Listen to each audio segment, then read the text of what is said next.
Muy buenas tardes, buenas noches en Italia. Estamos en una transmisión especial hasta Emilia-Romagna, en la región de Bolonia, Italia. Y estamos platicando con Laura Nava y Nicola Sandoli para que nos cuenten cómo ha sido la epidemia de coronavirus en su localidad, en Italia, uno de los países que ha salido más a la luz en todo el mundo por el número de contagios que ha tenido y por el número de fallecimientos que ha registrado. Entonces, buenas noches. Quisiera que nos contaran cómo han llevado el aislamiento en estas, entiendo ya, más de 7 semanas. Buenas noches. Hola, Gabriel. Sí, nosotros ya estamos terminando la semana 7. Inicialmente tuvimos 2 semanas de un aislamiento flexible en el que estaba permitido salir de la casa, ¿no? Prácticamente la escuela estaba cerrada, los implantes deportivos seguían abiertos, las tiendas seguían abiertas y existía un sentido de normalidad que continuaba, ¿no? La gente probaba a moverse menos, los que podían trabajar desde la casa seguían trabajando desde la casa, pero era bastante parecido a la vida normal. Pasaron 2 semanas, las cosas evidentemente estaban empeorando en cuanto al número de contagios. Entonces se pasó a una fase completamente diferente en donde se decidió que se cerraba todo. Eh, las personas que podían trabajar desde la casa, trabajaban desde la casa, se empezó a cerrar el comercio, se empezó a cerrar un poco la industria y se empezó a hablar de salir solamente por extrema necesidad, ¿no? Las motivaciones de extrema necesidad eran salir a hacer la despensa, salir por motivos médicos, ir a comprar medicinas, asistir a personas en dificultad, ya sea porque pertenecían a un grupo vulnerable o porque no eran autosuficientes. Y se empieza a prohibir por completo salir a pasear o cualquier otro motivo.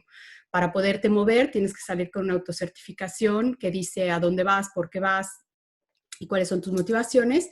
Y en ese tipo de aislamiento llevamos ya 5 semanas. Ahorita lo que sabemos es que se alarga este aislamiento hasta el 3 de mayo. Con algunas reglas que empiezan a modificarse, pero desafortunadamente los contagios y el número de muertos sigue siendo muy alto y al menos hasta ahora se prevé que se vaya adelante por al menos otras 3 semanas.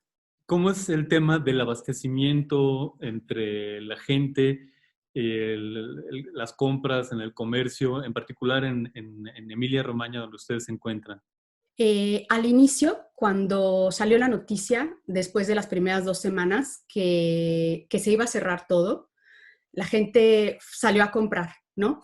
Y se trataba de comprar todo lo que pudieras comprar como porque existía este terror de que no se encontrara más adelante la comida o que no tuviéramos acceso a tantas cosas.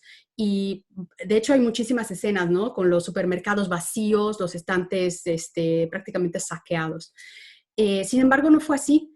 Nos dimos cuenta que después de ese saqueo inicial, al menos el Estado siguió garantizando los bienes de primera necesidad, que le llamaron aquí, que prácticamente compone toda la comida y los artículos de higiene personal.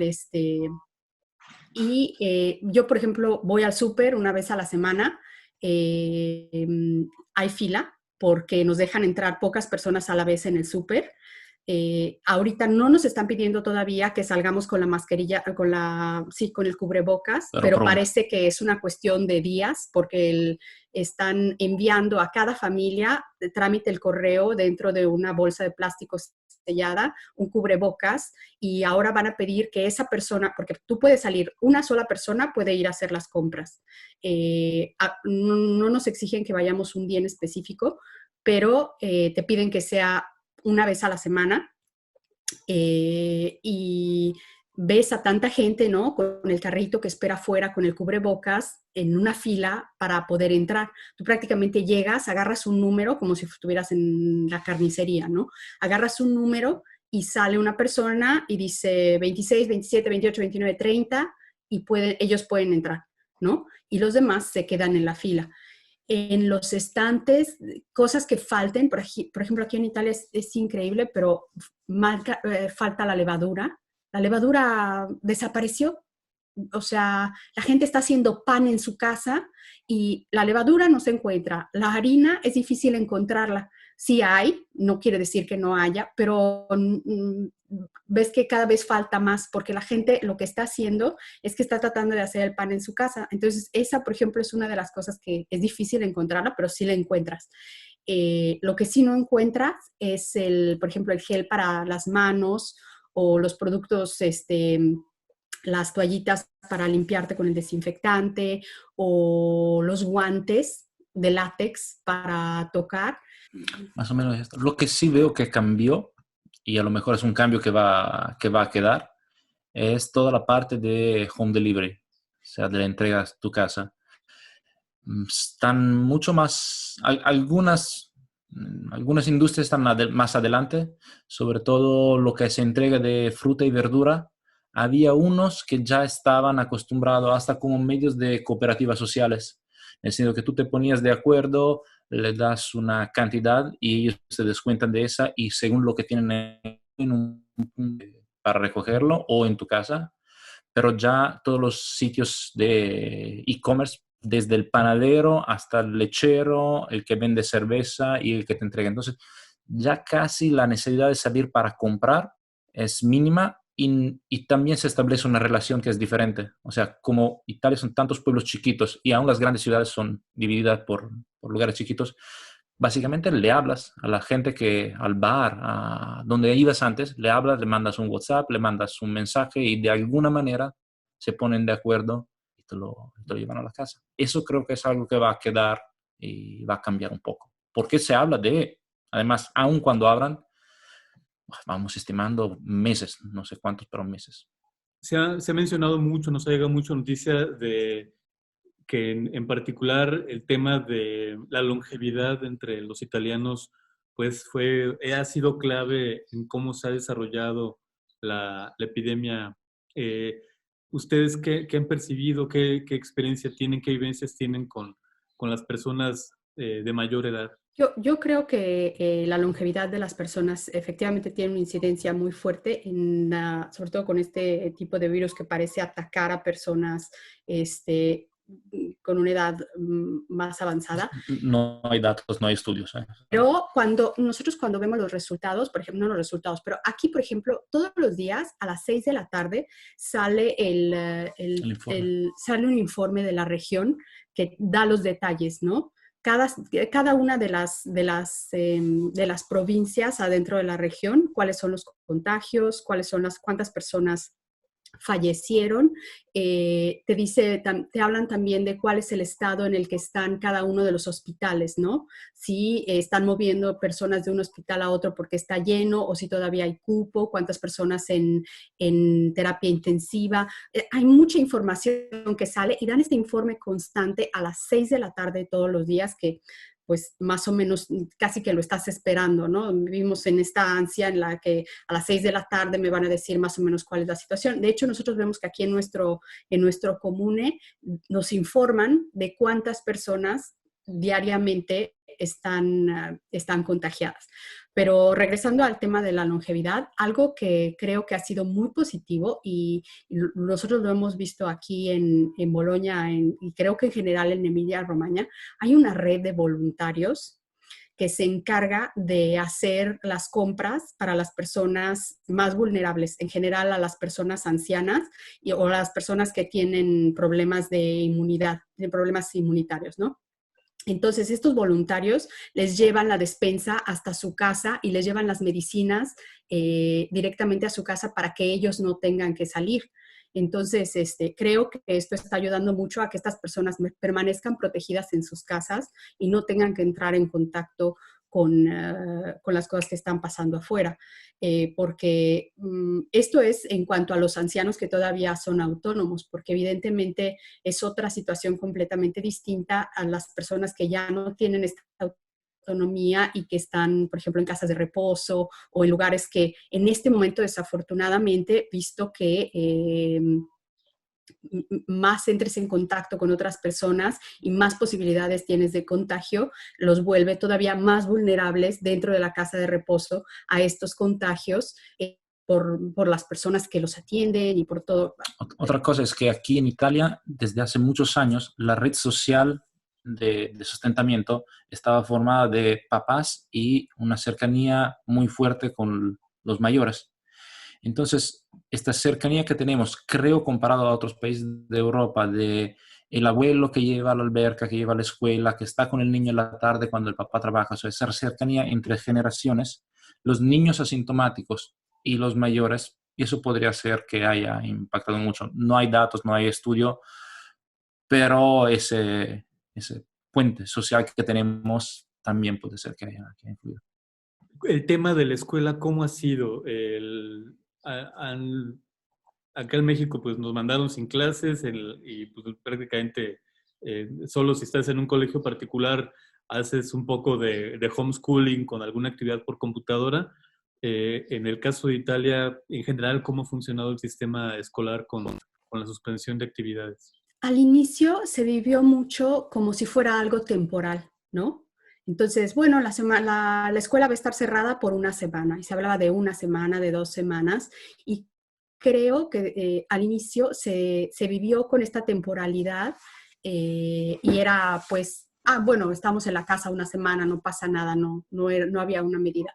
Después se dieron cuenta de que la cuestión se iba a alargar, ¿no? Y se empezó a hablar de esta escuela a distancia, en donde no se trataba solo de darte tarea para hacer en tu casa, sino de como quiera mantener un contacto, trámite la computadora, con las clases. Pero pues es un discurso muy complejo porque asumir que las personas todas tienen acceso a una computadora que le pueden dar a su hijo para tomar 2, 3 horas de clase todos los días, es una cuestión muy delicada porque todos tenemos situaciones distintas en nuestras casas y aunque tengas una computadora, a lo mejor estás trabajando desde tu casa, ¿no? Tú y necesitas la computadora para trabajar, entonces no es cierto que tu hijo tiene acceso. O hay tantos niños que sufren tener que estar constantemente bombardeados de información en la computadora, que también tiene una repercusión muy fuerte. Entonces, ahorita se habla mucho de esta educación a distancia, sobre todo cuando ya se está hablando de que las escuelas muy probablemente en septiembre tal vez vemos cuál es la situación y vemos si es una posibilidad que se vuelva a abrir. Pero cada escuela, no cada escuela, pero en general el Estado está promoviendo, ¿no? Esta educación a distancia a través de la computadora y cosas así. Además es diferente. Nosotros tenemos 3 niños y 2 de primaria. Un discurso diferente posiblemente es con los más grandes, donde el contenido que tengo que comunicar es más importante, la relación. O sea, el concepto de clase no existe y según lo que yo vi y vimos es mantener viva la clase, casi que no tiene sentido, una llamada cada vez, pero no sé, el reto creo que es transformar, y eso posiblemente nos sirva también más adelante, el concepto de clase para todos iguales a la relación de uno en uno con el maestro. Entonces nosotros, por ejemplo, necesitaríamos maestros que te llamaran y que hicieran un plan individual, porque con 3 niños tienes que manejar tantas situaciones. Entonces, o sea, decir podemos hacerlo e-learning, o sea, no es una opción según yo en esta situación. Creo que estamos en un momento transitorio. Creo que no, de aquí a cuando empiece el próximo ciclo escolar, tal vez se encuentre una cuadra un poco más adecuada, pero en este momento creo que nos estamos aventando a esto de las clases a trámite de la computadora, cuando en realidad es algo para lo que nadie estaba preparado, no solo las familias, sino los maestros, y es algo que en este momento se siente muy improvisado, que seguramente con el andar del tiempo se vaya ajustando a lo que funciona y no funciona. Y nos dimos cuenta todos, de repente, que trabajar y dar clases al mismo tiempo, o sea, si yo quiero trabajar, mi hijo tiene que estar en la escuela. Y ese es el modelo que tenemos. No quiero decir que sea un estacionamiento, pero la escuela, por muchas cosas, con los años, por cómo está pensada porque los niños están en un lugar mientras yo puedo estar en otro haciendo otras cosas. Si estamos en el mismo lugar haciendo todo lo mismo, Que eso ha creado pero una tolerancia particular en el trabajo, sí. porque mientras antes, si estabas trabajando y se veía a tu hijo, o si ves que como que interrumpía, se percibía como falta de profesionalidad, ¿no? Si tu vida personal estaba interfiriendo en ese momento con tu profesión. Mientras ahora como mucha flexibilidad. Se oyen niños que gritan o cosas que pasan y todos estamos en la casa y todos sabemos que los niños están en la casa y todos sabemos que es una situación extraña. Entonces hay como mucha tolerancia que, por ejemplo, yo no percibía antes. Después de tantas semanas de aislamiento, en México llevamos 3 completas, estaremos por comenzar la 4ª. Ustedes llevarían el doble de nosotros de aislamiento. ¿Cómo está el estado de ánimo? ¿Cómo el suyo y el general con las personas que tienen contacto, pues, ¿cómo le hacen para...? ¿No se nota la necesidad que tenemos de hablar? Un poco sí se nota. Yo creo que ha ido cambiando, ¿no? Empezamos al principio con este miedo que no sabíamos a dónde iba. Empezamos con poca información, esperando que fuera una cosa temporal, ¿no? Después, a un cierto punto, cuando se agravaron, la gente trató de como ajustarse de una manera positiva. Aquí en Italia se hizo mucho que en las puertas, en las ventanas, la gente escribía andrà tutto bene, ¿no? Todo va a estar bien. Y los niños dibujaban arcoíris y mandaban mensajes y se hizo como esta onda positiva, la gente que salía a los balcones y se ponía de acuerdo con los vecinos y tocaban o cantaban o con las luces en la noche. Después, poco a poco que se fue alargando la situación, se empezó a sentir este silencio casi macabro, ¿no? En donde la gente ya no tenía ganas de ver a los demás, en donde se oían las campanas que sonaban de las iglesias para recordar a los muertos a mediodía, en donde se oía el ruido de las ambulancias que pasaban, una, otra, ¿no? Abrías las ventanas y mientras antes oías el ruido de los niños que jugaban o los coches que pasaban o Ahora es policía que te dice quédense en su casa. Exactamente, oyes a la patrulla que dice, esta es una emergencia, por favor recuerden las reglas, hay que estar en su casa, se sale solo por extrema necesidad. Y todo eso un poco, o sea, todos los días lo empiezas a cargar, ¿no? Y honestamente es bien difícil. Han abierto muchas líneas de ayuda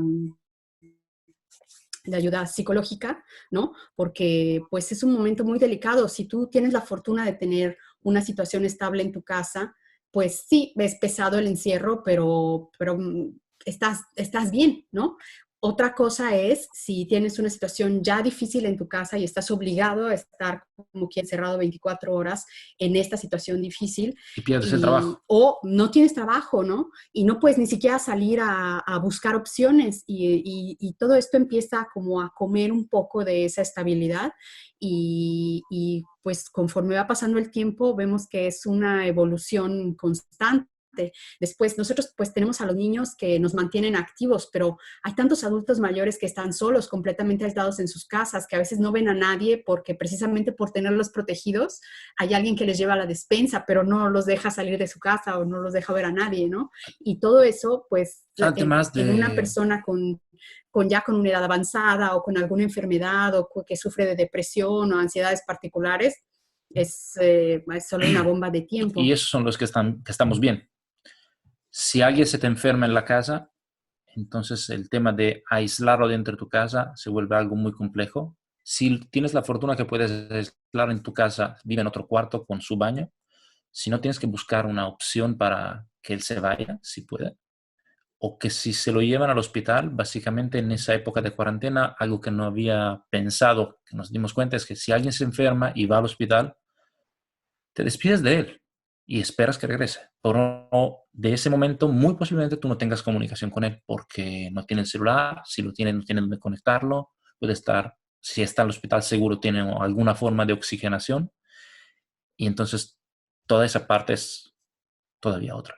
Sí, creo que cambia mucho y cambia mucho si tienes contacto con alguien que estuvo enfermo o si conoces a alguien que lo está viviendo, o sea, si me entiendes que tienes un contacto directo con alguien que está pasando la enfermedad, porque si no tienes contacto, si no conoces a alguien directamente, lo vives como desde una burbuja de afuera, ¿no? Y Eso sí, sí. ves que la cuestión es muy estado de ánimo, como quiera, dice, va a pasar, va a pasar, va a pasar. En el momento en el que sabes que a alguien se lo va a llevar la ambulancia o que alguien esté en el hospital, o sea, todo te cambia. De repente sientes Sí. como si todo te cayera encima y dices, ¿y ahora qué va a pasar? Y tú mismo de ánimo como que te cuesta más trabajo. Después sigues adelante porque tienes que seguir adelante, ¿no? Pero si tuviera que aconsejar algo es, si algo te pasó, de un poco de cerca, comunícalo. Dilo, cuéntalo. ¿A cuántas más personas? Porque te ayuda a ti, pero porque ayuda a los demás, más que a ti. Porque la gente no sabe, como nos estás preguntando tú. Si no tienes a nadie, busca a alguien que pasó por ahí, porque si te pasa de repente, es importante que estés listo para la información que necesitas y anímicamente. La información porque cada semana, cada día cambia. La manera de hacer los test, de cómo funcionan los hospitales, prepárate. Y anímicamente es muy importante saber lo que pasa.